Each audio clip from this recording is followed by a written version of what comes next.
They say some journeys are meant to be taken and some buses are meant to be boarded. I learned that night I took the midnight bus to nowhere. I was stranded, no money, no battery, no phone, and no taxis willing to stop.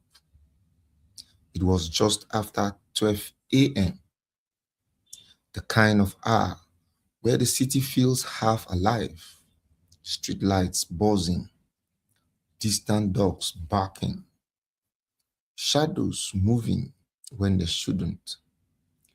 That's when I heard it. A low, heavy rumble, a buzz that didn't make sense. This route shut down by 11 p.m. Everyone knew that, but there it was, rolling slowly out of darkness. No headlights, no destination sign, just a long black bus, paint peeling, windows fogged like it had been breathing. It stopped right in front of me. The doors opened with a hiss. I looked inside and froze. There was no driver, no hands on the wheel, no silhouette in the seat, nothing, just an empty driver's cabin. And yet, the angel idled like it was waiting. Behind its passengers sat silently, silently. No one spoke. No one looked at their phone. No one even blinked. Their faces were pale, eyes white, eyes sunken, expressions empty, like people halfway between asleep and awake. I could have walked away. I swear, something inside me screamed to run, but then I thought I slipped into my head, quiet and convincing. But then, this is your only way home. Before I could stop myself, I stopped inside. The doors shut immediately. Behind me, the sound echoed like a coffin closing. The bus moved. The bus, the bus moved on its own. No hands touched the wheel, yet it turned perfectly onto the road. I sat near the back, head pounding. That's when I noticed something else. The windows didn't show the street anymore. Outside was darkness.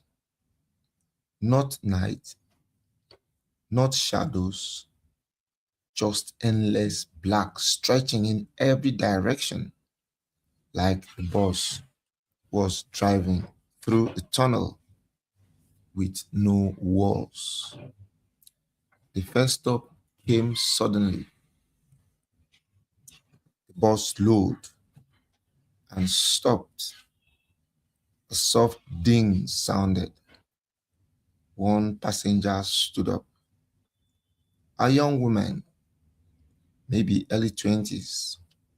She walks towards the door, her movements stiff, unnatural, like someone pulling invincible strings. As she stepped off, she turned her head, and for the first time, one of them smiled. Not a happy smile, a relieved one.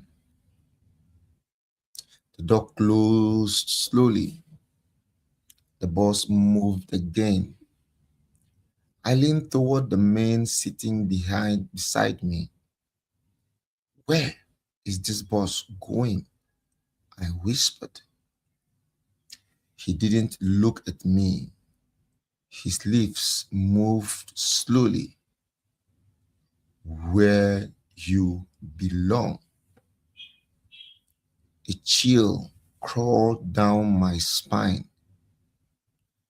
The second stop came quicker. Another passenger stood. This time, an elderly man. As he reached the door, he suddenly screamed just one word, my name. The door slammed shut before he could finish. Silence returned instantly. My hands were shaking now. I checked my pockets. My wallet was still there. But when I tried to remember my phone number, my mind went blank. Panic surged through me. I tried to stand. The bus launched violently. A voice filled the air, not from the speakers, not from any direction. It came from everywhere. Remain seated. I dropped back into the seat. My chest felt tight, heavy, like something unseen was pressing down on me. At the third stop, something worse happened. A boy stood up. He couldn't have been more than 10 years old. Tears streamed down his face as he walked to the door. I want my mother, he sobbed. No one reacted, not even me. And that's when I realized something terrifying. I wanted to help him, but I couldn't feel anything. No fear, no sadness, no urgency, just emptiness. The boy stepped off, the doors closed, and suddenly I could remember my mother's face. I clutched my head, breathing hard. What is this place? I shouted. Passengers turned to look at me all at once. Their eyes were no longer hollow, they were black, endless, hungry. One of them spoke. This boss fits on what makes you you. Another added. Memories, names, regrets. A third leaned closer. And when it's done, you get off. I don't know how long we traveled. Time didn't exist there. Stop after stop, passengers disappeared with each one. The bus felt lighter and I felt smaller. I couldn't remember my full name anymore, only fragments. My hands looked unfamiliar, like they belonged to someone else. That's when I noticed the final sign above the windshield flickered on. For the first time, words appeared. No way. The bus slowed, the final stop. Only one passenger remained.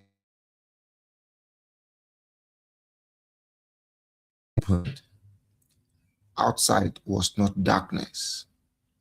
It was a vast, empty field filled with countless people standing motionless, staring into nothing. I understood then this wasn't transportation, it was collection, a place for the forgotten, the lost, the ones who boarded when they shouldn't have. As I stepped towards the door, something sparked in my chest. A memory, a voice. Don't forget who you are. I don't know where it came from, but I grabbed it like a lifeline. I turned and ran straight towards the empty driver's seat. I slammed my hands on the wheel. The bus screamed. Yes, it screamed. I yanked the wheel hard. The world shattered. I woke up. I woke up on the road. Morning light, cars passing. A normal bus stop. No black bus. No passengers. My phone buzzed in my pocket. Low battery, 1%. But I was alive.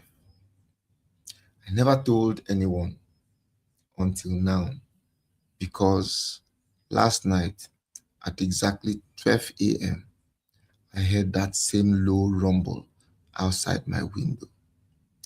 And this time, it stopped. All right, people, I hope you enjoyed the story. Till we come your way again, this is Best of African Tales TV. Do well to subscribe, click on the notification button, comment, like, and share. Thank you, and bye bye.